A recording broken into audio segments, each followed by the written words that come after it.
সেই মুসলিম টেররিস্টদের তাদের একটা বক্তব্য রয়েছে, কাফেরদের সর তন সে জুদা। সর তন সে জুদা সেই ভঙ্গিতে ভারতের প্রধানমন্ত্রী নরেন্দ্র মোদীর ছবি দিয়ে বলেছে জিম্মেদারি কে সময় গায়েব। আজকে যে ভয় পাকিস্তান পাচ্ছে সেদিন সেই ভয়ে কিন্তু আপনাকে কাঁপতে হবে, তাই এই ভুল জীবনে করবেন না। এমন একটা পরিস্থিতির মধ্যে আমরা দাঁড়িয়ে রয়েছি যেখানে আমাদের আর কোন রাজনৈতিক দল যদি ক্ষমতায় চলে আসে কোনোভাবে, তাহলে এই সর তন সে জুদা।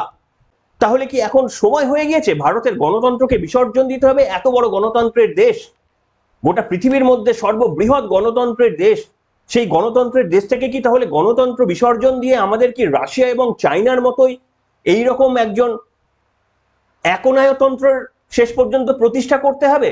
নমস্কার, welcome to simple as ABC. আপনাদের সকলকে স্বাগত জানিয়ে শুরু করছি আজকের অন্যতম এবং বড় খবর। দেখুন, এই কংগ্রেসের মুখে পাকিস্তানের ভাষা। আপনি অবাক হয়ে যাবেন, ভারতের প্রধানমন্ত্রী নরেন্দ্র মোদী এই মুহূর্তে যখন একটা বিরাট চিন্তার মধ্যে রয়েছে যে পাকিস্তানকে একদিকে যোগ্য জবাব দেওয়া এবং অন্যদিকে ভারতীয়দের গায়ে যেন আঘাতের চিহ্ন মাত্র না আসে, সেই কারণে যখন একটার পর একটা মিটিং করে যাচ্ছে ভারতের প্রধানমন্ত্রী নরেন্দ্র মোদী। আপনারা দেখেছেন গতদিনে ভারতের 3 বাহিনী, স্থল, জল এবং বিমান বাহিনী, সাথে ছিলেন প্রতিরক্ষা মন্ত্রী অজিত ডোভাল এবং ভারতের সেনা প্রধান, সকলে মিলে মিটিং করছেন। তারপরেই ভারতের প্রধানমন্ত্রীর সঙ্গে আরএসএস এর প্রধান মোহন ভাগবতের মিটিং হয়েছে। এরকম সারা দিনে অনবরত মিটিং করে যাচ্ছেন। কোন স্ট্র্যাটেজি নিলে সাপও মরবে লাঠিও ভাঙবে না, কূটনৈতিক দিকগুলো কিভাবে সামলানোর যাবে, সেই সমস্ত পরিস্থিতি নিয়ে যখন ভারতের প্রধানমন্ত্রী একেবারেই কনসেন্ট্রেট করছেন নিজের কাজে, তখন আমাদের এই কংগ্রেস লজ্জা লাগে। এই খবর পেলে আপনারা লজ্জায় মাথা হেট করবেন। তখন ভারতের প্রধানমন্ত্রী নরেন্দ্র মোদীকে পাকিস্তানিদের ভাষায় আক্রমণ করছে কংগ্রেস। আপনারা দেখুন, কংগ্রেসের প্রোফাইল থেকে ভারতের প্রধানমন্ত্রীর যে কুৎসিত ছবি প্রদর্শিত হয়েছিল সেটাকে আপনারা রিজেক্ট না করে উপায় নেই। তার কারণ ভারতের প্রধানমন্ত্রীর মুন্ডহীন একটা ছবি তারা সেখানে তাদের প্রোফাইলে দিয়ে তারা পরিষ্কারভাবে বলেছে ভারতের প্রধানমন্ত্রী নরেন্দ্র মোদীর একটা পাজামা পাঞ্জাবি পরা ছবি, তার গলাটা উড়িয়ে দিয়ে সেখানে কংগ্রেস তাদের অফিসিয়াল টুইটার পেজ থেকে ছবি প্রকাশ করে বলেছেন যে জিম্মেদারি কি সময় গায়েব। আপনারা দেখতে পাচ্ছেন ভারতের প্রধানমন্ত্রীর সেই ছবিটাকে কুৎসিতভাবে প্রদর্শিত করা হয়েছে কংগ্রেসের অফিসিয়াল টুইটার হ্যান্ডেল থেকে। আপনারা জানেন যে কংগ্রেস আমাদের এই দেশে পাকিস্তানি পন্থীদের মন পেতে চায়। আমি মুসলিমদের কথা বলছি না, মুসলিমরা তো একটা বড় অংশ কংগ্রেসকে সাপোর্ট করে, কিন্তু কংগ্রেস পাকিস্তানি পন্থী, বাংলাদেশি পন্থীদের মন পেতে চায় এবং সেই কারণে কি নির্লজ্জ ভূমিকা আপনারা একবার দেখুন। যদি ভারতের রক্ত আপনাদের গায়ে বয়ে থাকে তাহলে প্রত্যেকেই এর একেবারেই সবাই মিলে এই কমেন্ট বক্সে এই কংগ্রেসের এই ভয়ঙ্কর নিন্দার ঘটনার জন্য আপনারা সরব হন কমেন্ট বক্সে। আপনারা জানেন মৌলবাদী মুসলমান বা জেহাদিদের, টেররিস্টদের কথা বলছি, সেই মুসলিম টেররিস্টদের তাদের একটা বক্তব্য রয়েছে, কাফেরদের সর তন সে জুদা। সর তন সে জুদা সেই ভঙ্গিতে ভারতের প্রধানমন্ত্রী নরেন্দ্র মোদীর ছবি দিয়ে বলেছে জিম্মেদারি কে সময় গায়েব। ভারতের প্রধানমন্ত্রীকে আপনাদের গায়েব বলে মনে হচ্ছে? আর যদি গায়েবই মনে হয় তাহলে তো ছবিটা অন্য কোনো ভাবে দেওয়া যেতে পারে। যে ধরুন অন্য কিছুর ওপর মাথা ঢুকিয়ে রয়ে গিয়েছেন বা উল্টো দিকে মুখ ফিরে রয়ে গিয়েছেন, সম্মানজনক ভাবে তো সেটাকে বলা যেতে পারে। তা বলে গলাটাকে, মুখটাকে উড়িয়ে, তাহলে কি কংগ্রেস ওই জেহাদিদের ভাষাকেই রপ্ত করে ফেললো সর তন সে জুদা? আপনারা যারা ভারতীয় রয়েছেন, যাদের বিশেষ করে হিন্দু সম্প্রদায়ের মানুষরা রয়েছেন, কংগ্রেসের এই জেহাদি মানসিকতা থেকে সকলে প্রতিবাদ করুন, প্রতিবাদ জানান এক স্বরে, সমস্বরে। এই ঘটনার পর আপনাদের সামনে আমি যে তথ্য দেব, এর পরেই আপনারা, একজন অ্যাডভোকেট রয়েছেন বিনীত জিন্দাল, তিনি দিল্লিতে পুলিশের হেডকোয়ার্টারে গিয়ে সেখানে কমপ্লেন লজ করেছেন কংগ্রেস অফিসিয়ালের বিরুদ্ধে যে এরা এই ভাষায় ভারতের প্রধানমন্ত্রীকে আক্রমণ করছেন কখন? না যখন গোটা দেশকে একত্রিত হওয়ার বার্তা পাকিস্তানের কাছে পৌঁছানো উচিত, তখন পাকিস্তান প্রশংসা করছে কংগ্রেসের। তার কারণ পাকিস্তান জানে ভারতের পরমাণু অস্ত্রকে তারা বা তাদের নিজেদের পরমাণু অস্ত্রের ওপর যতটা তাদের আস্থা নেই, আমাদের এই দেশের মধ্যে ভারতের মধ্যে কিছু ইকোসিস্টেম রয়েছে তাদেরকে বেশি ভরসা করে পাকিস্তান, আর সেই ভরসার দাম চুকাচ্ছে পাকিস্তান আমাদের এই কংগ্রেস। এই অ্যাডভোকেট বিনীত জিন্দাল তিনি কমপ্লেন করেছিলেন এবং তারপরে অবশেষে আপনারা দেখতে পাচ্ছেন এই মুহূর্তে আমাদের পর্দায় যে প্রবল চাপের ফলে আপনারা প্রেসার দিন, আপনাদের প্রত্যেকের প্রেসার থাকা উচিত এই কমেন্ট বক্সে, যাতে কংগ্রেসের এই লোকাল নেতৃত্বরা পর্যন্ত জানতে পারে যে ভারতের পশ্চিমবঙ্গের মানুষ আপনাদের কিভাবে ঘৃণা করে। কংগ্রেস অফিসিয়াল পেজ থেকে সেটি খুব চাপে পড়ার পর দুদিন পর, সম্ভবত এক দুদিন থাকার পর সেটিকে ডিলিট করা হয়েছে। যখন পুলিশে কমপ্লেন হয়ে গেল, ভারতের প্রধানমন্ত্রী যখন 3 বাহিনীকে নির্দেশ দিয়ে দিল যে যেখানে খুশি যেখানে পারবে তোমরা পাকিস্তানকে বুঝে নাও, তোমাদের গ্রিন সিগন্যাল দিয়ে দিলাম, খোলা হাত দিয়ে দিলাম, তখন কংগ্রেস গিয়ে এটা ডিলিট করেছে। কিন্তু ডিলিট করলে এটা হবে না বন্ধু, কংগ্রেসের বন্ধুরা ডিলিট করলে হবে না। আপনি ভারতের প্রধানমন্ত্রীকে অপমান করেননি, আপনারা ভারতবাসীকে অপমান করেছেন। আপনারা পাকিস্তানকে, পাকিস্তানের জেহাদিদের তাদেরকে বার্তা দিয়েছেন, সেই কারণে আপনারা প্রশংসিত হচ্ছেন পাকিস্তানে। লজ্জা আপনারা একবার ভেবে দেখুন। যারা বলছেন নরেন্দ্র মোদীর বিভিন্ন রকমের আপনারা সমালোচনা করেন, আমিও সমালোচনা করেছি, কিন্তু আমি সমালোচনা করার সাথে সাথে একটা কথা বলেছি যে দেখুন আমাদের আর অল্টারনেট নেই। নরেন্দ্র মোদীর সমালোচনা করতে পারি কিন্তু কোনো অল্টারনেট আমাদের সামনে নেই। আপনারা একবার ভেবে দেখবেন যে কোনোভাবে আগামী দিনে কোনো নির্বাচনে যদি কোনো এই কংগ্রেস বা ইন্ডি জোটের প্রতিনিধি ভারতে একবার চলে আসে, আজকে যে ভয় পাকিস্তান পাচ্ছে সেদিন সেই ভয়ে কিন্তু আপনাকে কাঁপতে হবে। তাই এই ভুল জীবনে করবেন না। এমন একটা পরিস্থিতির মধ্যে আমরা দাঁড়িয়ে রয়েছি যেখানে আমাদের আর কোন রাজনৈতিক দল যদি ক্ষমতায় চলে আসে কোনোভাবে, তাহলে এই সারতান সে জুদা, এদের মূল লক্ষ্য কিন্তু সেটা। গাজিয়াতুল হিন্দ আপনারা জানেন, জেহাদিদের লক্ষ্য গাজিয়াতুল হিন্দ, অর্থাৎ কাফেরদের ধ্বংস করে ইসলামিক স্টেট প্রতিষ্ঠা করা। আপনারা দেখতে পাচ্ছেন আমাদের পর্দায়, সেখানে গাজিয়াতুল হিন্দের নামে আমাদের ভগবান শিবের দেখুন গলাটাকে উড়িয়ে দিয়ে ছবি প্রকাশ করা হয়েছে। ঠিক একই কায়দায় কংগ্রেস ভারতের প্রধানমন্ত্রীর গলাটাকে না দিয়ে সেইভাবে ছবি প্রকাশ করেছে। কতটা নির্লজ্জ একটা রাজনৈতিক দল ভারতের স্বাধীনতার পর থেকে যারা রয়েছে। জওহরলাল নেহেরু যদি চাইতেন তাহলে পাকিস্তানের সমস্যাটা সেই দিনই মিটে যেত, যখন 1948-এর সময় যখন ভারতের সেনাবাহিনীরা করাচিতে পৌঁছে গিয়েছিল, পাকিস্তানের পাঞ্জাব প্রদেশে পৌঁছে গিয়েছিল, তখন হঠাৎ করে যখন পাকিস্তান কার্যত হাঁটু মুড়ে ভারতের কাছে ভিক্ষা চাইছে ছেড়ে দিন, তখন হঠাৎ করে জওহরলাল নেহেরু যুদ্ধবিরতি ঘোষণা করে দিলেন এবং পিওকে পাকিস্তানের হাতে ছেড়ে দিয়ে চলে আসলেন। আর মাত্র 2 দিন পর যদি যুদ্ধবিরতি ঘোষণা করতেন, এই পিওকে সারা জীবনের জন্য আমাদের সমাধান হয়ে যেত। জওহরলাল নেহেরু করেননি। ইন্দিরা গান্ধী 1971 সালের সময় যে আয়রন লেডির পরিচয় দিয়েছিলেন, তার প্রশংসা এখনো আপনাদের সামনে করি। বাংলাদেশকে নাস্তানাবুদ করে দিয়েছি, মানে পাকিস্তানকে নাস্তানাবুদ করে দুভাগে ভাগ করে বাংলাদেশের জন্ম দিয়েছিলেন ইন্দিরা গান্ধী। সেই ইন্দিরা গান্ধী ঠিক 1 বছর পর 1972 সালে যখন আরো একবার পিওকে দখল করার ভারতের সুবর্ণ সুযোগ, তখন পাকিস্তানের সঙ্গে হাত মিলিয়ে সিমলা চুক্তি করে ফেললেন আমাদের আয়রন লেডি কোন এক অজানা কারণে। যখন পাকিস্তান নাস্তানাবুদ করে ফেললেন তখন শান্তি চুক্তি করে বসলেন ইন্দিরা গান্ধী। এই হচ্ছে আমাদের কংগ্রেস, যারা আমাদের সঙ্গে পাকিস্তানের এই প্রবলেমটা দীর্ঘ থেকে দীর্ঘতর করে এসেছে। ইতিহাস সে কথা বলে। আর আজকে দেখুন কংগ্রেসের ভূমিকা, সেই কংগ্রেসের ভূমিকা আপনারা দেখছেন। কংগ্রেসের রবার্ট বাড্রার মন্তব্য আপনারা শুনেছেন।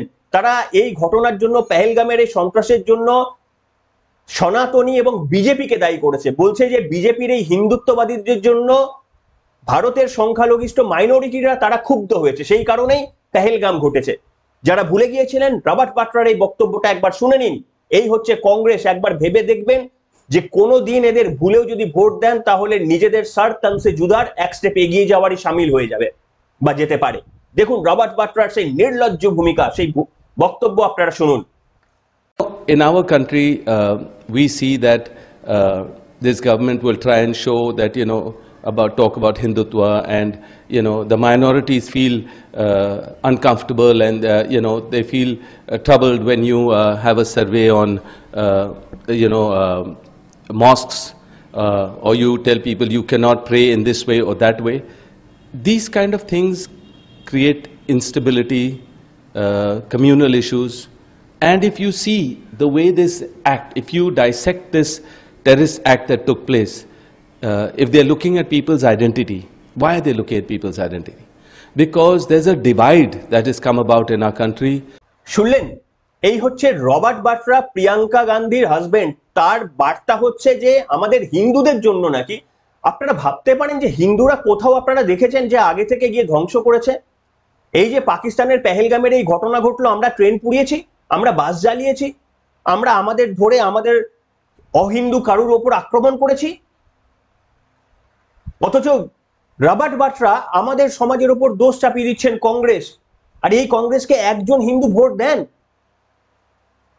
অবাক হয়ে যায় এই কংগ্রেসের ভূমিকা দেখে। তবে আপনাদের সামনে আরো একটা আমি গুরুত্বপূর্ণ এখানে তথ্য জানিয়ে রাখতে চাইবো। পেগাসাস, আপনারা জানেন পেগাসাস নিয়ে আমাদের রাজ্যের মাননীয় মুখ্যমন্ত্রী অনেক কিছু বলেছেন। আমি আর রাজ্যের মাননীয় মুখ্যমন্ত্রীকে নিয়ে বিশেষ কিছু বলতে চাই না, কিন্তু কংগ্রেস রাহুল গান্ধী প্রচুর বক্তব্য বলেছেন। প্রধানমন্ত্রী নরেন্দ্র মোদী নাকি বড় জালি করেছেন, অনেক কিছু করেছেন, তাদের ট্র্যাপ করেছেন, এ করেছেন, হ্যান করেছেন, প্রচুর কিছু বলে আপনাদের কান পেকে গিয়েছে। আপনারাও অনেকে মাঝে মাঝে হঠাৎ করে মনের কোণ থেকে উদয় হয়ে পেগাসাস নিয়ে প্রশ্ন করে নরেন্দ্র মোদীকে বিদ্ধ করেন তো অনেকেই করেন। সুপ্রিম কোর্ট কি বলেছে জানেন?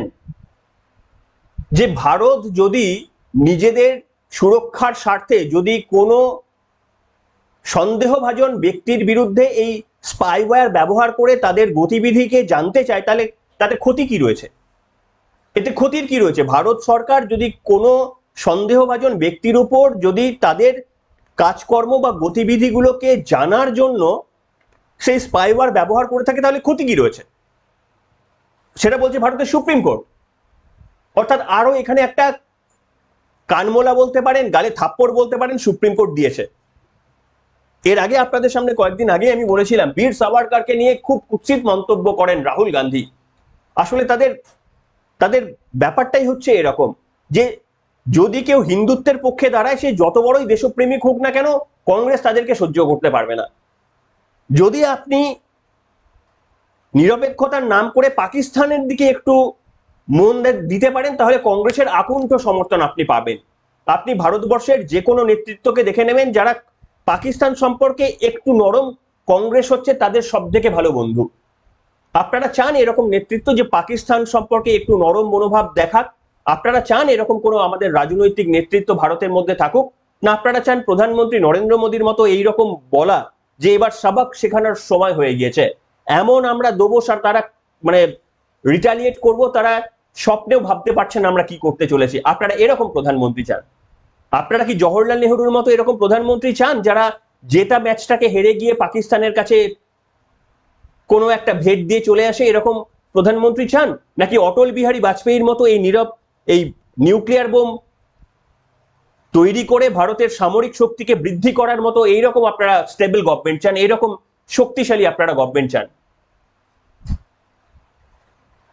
তাই আপনাদের সামনে ওই বলেছিলাম যে সুপ্রিম কোর্ট পরিষ্কারভাবে রাহুল গান্ধীকে বলে দিয়েছে যে এরপর যদি কোনো দেশপ্রেমিক, বিশেষ করে বীর সাভারকারকে নিয়ে যদি আপনার তরফ থেকে আর কোনো মন্তব্য আসে, কোনো ডেরোগেটরি স্টেটমেন্ট যদি আপনার মুখ থেকে আসে, তাহলে will take as a suo motu cognizance offence. বুঝতে পারছেন? দেশের কোর্টও পর্যন্ত বুঝতে পারছে যে আমাদের রাজনৈতিক দলগুলো ঠিক কোন জায়গায় দাঁড়িয়ে রয়েছে। আর এইখানটাই দাঁড়িয়ে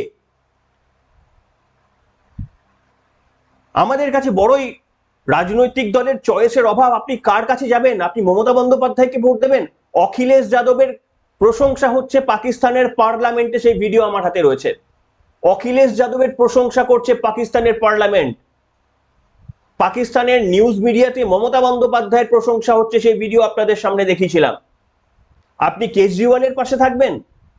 আপনি কোন রাজনৈতিক নেতৃত্বের পাশে থাকবেন? একবার কল্পনা করে দেখুন। আপনি কংগ্রেসের পাশে থাকতে পারবেন না। আপনি কোন রাজনৈতিক দলের পাশে থাকবেন? আপনাকে তো একটা রাজনৈতিক দল চুজ করতে হবে। তাহলে কি এখন সময় হয়ে গিয়েছে ভারতের গণতন্ত্রকে বিসর্জন দিতে হবে? এত বড় গণতন্ত্রের দেশ, গোটা পৃথিবীর মধ্যে সর্ববৃহৎ গণতন্ত্রের দেশ, সেই গণতন্ত্রের দেশ থেকে কি তাহলে গণতন্ত্র বিসর্জন দিয়ে আমাদের কি রাশিয়া এবং চায়নার মতোই এইরকম একজন একনায়তন্ত্রের শেষ পর্যন্ত প্রতিষ্ঠা করতে হবে? কখনোই সেটা সফল হতে পারে না, সেটা আমরা ভারতের গণতন্ত্র প্রেমী কেউ চাইতে পারি না। কারণ নরেন্দ্র মোদী যদি কোনো ভুল করে থাকে তার সমালোচনা করার এখন যে সুযোগ পাচ্ছি সেটা ওই রকম কোনো ঘটনা ঘটলে আমরা পাবো না।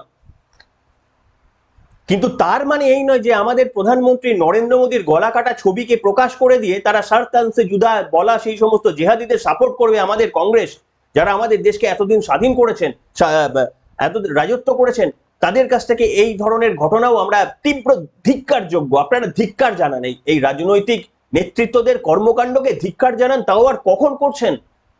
যখন পাকিস্তান দেখতে চাইছে যে সকলকে একত্রিত, সেটা তারা মানে ভয় পেত, সেরকম জায়গায় যাচ্ছে না আমাদের রাজনৈতিক দলগুলো। সমন্বয় কমিটিতে বৈঠক ডাকা হয়েছিল, সকলে বলেছে ভারতের পাশে রয়েছে, আর এটা হচ্ছে ভারতের পাশে থাকার নমুনা। আমার মনে হয় আজকে আপনাদের মধ্যে যারা পর্বটি দেখলেন তাদের মধ্যে প্রত্যেকের এই কংগ্রেসকে বার্তা দেওয়ার জন্য আপনাদের মেসেজ, অন্তত একটা করে মেসেজ থাকা উচিত কংগ্রেসের জন্য। আপনাদের মতামতের প্রতীক্ষায় থাকলাম। আমি অত্যন্ত ফ্রাস্ট্রেটেড। ভারতের বীর জওয়ানরা যখন এই মুহূর্তে লড়াই করছেন, যখন এই মুহূর্তে রাজনীতিটাকে অন্তত একটু পেছনে সরিয়ে রাখা উচিত ছিল, তখন আমাদের এই নির্লজ্জ রাজনৈতিক দল কংগ্রেস সেটা পারল না করতে। ইতিহাস মনে রাখবে কংগ্রেসের এই ভূমিকা। ভারত যখন কার্গিলের পর আরো একটা যুদ্ধে অবতীর্ণ হওয়ার একেবারে সন্ধিক্ষণে দাঁড়িয়ে রয়েছে, তখন ভারতের প্রধানমন্ত্রীর গলা কাটা ছবি বের করে ভারতকে আক্রমণ করছে। আরে ক্ষমতা থাকলে আসিফ মুনিরের এটা করতে পারতিস, শাহবাজ শরীফের এটা করতে পারতিস কংগ্রেস। যদি ক্ষমতা থাকতো এই গলা কাটা ছবি আসিফ মুনির কিংবা শাহবাজ শরীফের তোরা যদি প্রকাশ করতিস, যদি সাহস থাকতো, তাহলে কংগ্রেস যদি আসিফ মুনির কিংবা শাহবাজ শরীফের এই ধরনের গলা কাটা ছবি প্রকাশ করতো, তাহলে বুঝতাম তাদের মনের মধ্যে দম রয়েছে। তারা ভারতের প্রধানমন্ত্রী নরেন্দ্র মোদীর গলা কাটা ছবি প্রকাশ করে কাদের বার্তা দিতে চাইলেন?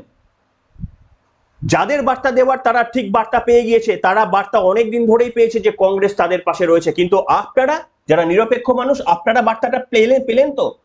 এই কংগ্রেসের হাত থেকে নিজেদেরকে কি যদি বাঁচাতে আমরা না পারি, তাহলে কিন্তু আমাদের জন্য ভয়ঙ্কর দিনের অপেক্ষায় থাকতে হবে। আপনাদের মন্তব্য, প্রত্যেকের মন্তব্য আজকের পর্বে আমি এক্সপেক্ট করব। এখনকার মতো এখানেই শেষ করব। জয় হিন্দ, বন্দে মাতারাম, ভারত মাতা কি জয়।